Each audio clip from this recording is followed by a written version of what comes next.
Hello my cute viewers, welcome back to our channel. Myself Gauri. तो चलिए बिना देरी करते हुए माई स्वीट हार्ट की कहानी को स्टार्ट करते हैं। Episode 82, Mumbai Maharashtra air hospital. Ward के अंदर सब बेसब्री से रुद्र के आने का इंतजार कर रहे थे। विजय जी भी बार बार दरवाजे की तरफ देख रहे थे, वही दादी भी करी करी दरवाजे की तरफ देख रही थी। उनका दिमाग कह रहा था कि रुद्र नहीं आएगा, लेकिन दिल कह रहा था रुद्र जरूर आएगा। वो अपनी सोच में गुम थी कि तभी दरवाजा खुलने की आवाज आती है। दरवाजा खुलने की आवाज सुन दादी के चेहरे पर एक छोटी सी मुस्कान आ जाती है। वही दरवाजा खोल जानवी अंदर आती है। जानवी को देख दादी जानवी के पास पीछे देखते हुए बोली, रुद्र कहाँ है बेटा? जानवी अपनी नजरें नीचे कर धीरे से बोली, वो दादी, सर को कुछ इम्पोर्टेंट काम याद आ गया तो इसलिए उन्हें जाना पड़ा। जानवी की बात सुन दादी का मन उदास हो जाता है। तभी पीछे से विजय जी की आवाज आती है, माँ, रुद्र कहाँ है? दादी विजय जी के पास आकर बोली, वो बेटा, रुद्र को एक काम याद आ गया तो इसलिए उन्हें जाना पड़ा, लेकिन वो अपना काम खत्म कर जल्दी आ जाएंगे। दादी की बात सुन विजय जी दूसरी तरफ देखकर बोली, माँ प्लीज मुझे झूठी दिलासा देना बंद करें। नहीं बेटा, ऐसा कुछ नहीं है। और आपको नहीं पता आज क्या हुआ। आज जब डॉक्टर ने कहा आपका बहुत ब्लड लॉस हो चुका है और आपका जो ब्लड ग्रुप है वो नहीं मिल रहा, तब रुद्र ने खुद कहा वो अपना खून आपको देंगे। रुद्र के दिल में कहीं ना कहीं अब भी थोड़ी सी जगह है आपके लिए बेटा। दादी की बात सुन विजय जी को विश्वास नहीं हो रहा था। रुद्र ने खुद उन्हें अपना खून दिया।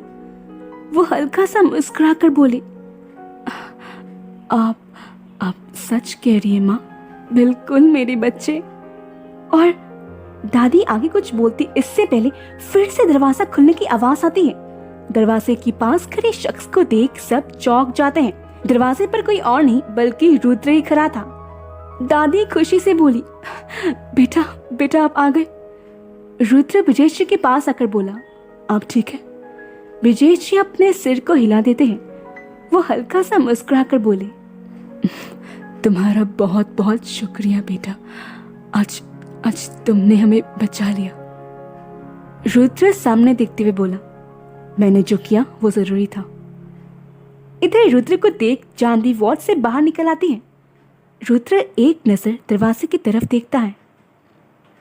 इधर जानवी चलते हुए हॉस्पिटल से बाहर निकल आती है। तभी कई सारे रिपोर्टर्स जानवी को घेर लेते हैं।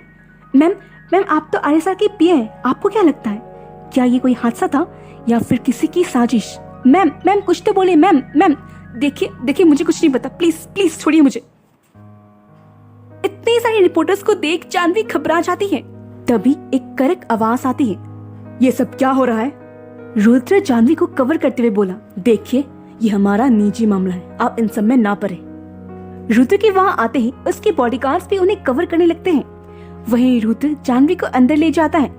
जानवी उसके हाथ को झटक कर बोली, मैं खुद चली जाऊंगी। इतना बोल जानवी आगे बढ़ जाती है। कुछ समय बाद सब वार्ड से बाहर आ गए थे। विजय जी अंदर आराम कर रहे थे। इधर रुद्र साइड में खड़ा बस जानवी को देख रहा था। वहीं जानवी दादी के पास आकर बोली, दादी आप ठीक है ना? हाँ बेटा मैं ठीक हूँ, और आज मेरे दिल को बहुत सुकून मिली है बेटा। आज पहली बार वो हुआ है जो इतने सालों में कभी नहीं हुआ। जानवी दादी की बात ध्यान से सुन रही थी। दादी एक नजर रुद्र को देखकर बोली, आपको पता है बचपन से ही मेरे पुत्र ने बहुत कुछ सहा है, जिस वजह से उसका दिल पत्थर का बन चुका था बेटा, लेकिन आपके आने के बाद वो बदलने लगा है। बेटा प्लीज उसे कभी अकेला मत छोड़ना बेटा। जानवी बस अपने सिर को हिला देती है, फिर खड़ी होकर बोली, दादी मैं भी आई। इधर शिविन अपनी मॉम से बोला, मॉम अब तो डैड भी ठीक है, प्लीज आप परेशान ना हो। सीमा जी अपने सिर को हिला देती हैं, फिर खड़ी होकर बोली, मैं वॉशरूम से आई। इतना बोल सीमा जी आगे बढ़ जाती है। जानवी शिविन के पास आकर बोली, चलो सबके लिए कॉफी लेकर आते हैं। कुछ समय बाद शिविन रुद्र की तरफ कॉफी कप बढ़ाते हुए बोला, भाई प्लीज कॉफी पी लीजिए। मुझे नहीं पीनी। रुद्र बोला, प्लीज भाई, मैंने कहा ना मुझे नहीं पीनी। रुद्र गुस्से से बोला। रुद्र की बात सुन शिविन अपने सिर को झुका आगे बढ़ जाता है। वही रुद्र खिड़की से ब्रिजेश जी को देखने लगता है। तभी फिर से उसके आगे कोई कॉफी कप बढ़ाता है। ये देख रुद्र गुस्से से बोला, मैंने। लेकिन सामने जानवी को देख उसके लफ्ज गले में अटक गए। जानवी धीरे से बोली, कॉफी पी लीजिए। तुमने पिया? रुद्र का सवाल सुन जानवी अपने सिर को हिला देती है। ये देख रुद्र उसके हाथ से कॉफी ले पीने लगता है। आज के लिए इतना ही, मिलते हैं अगले एपिसोड में। Bye bye.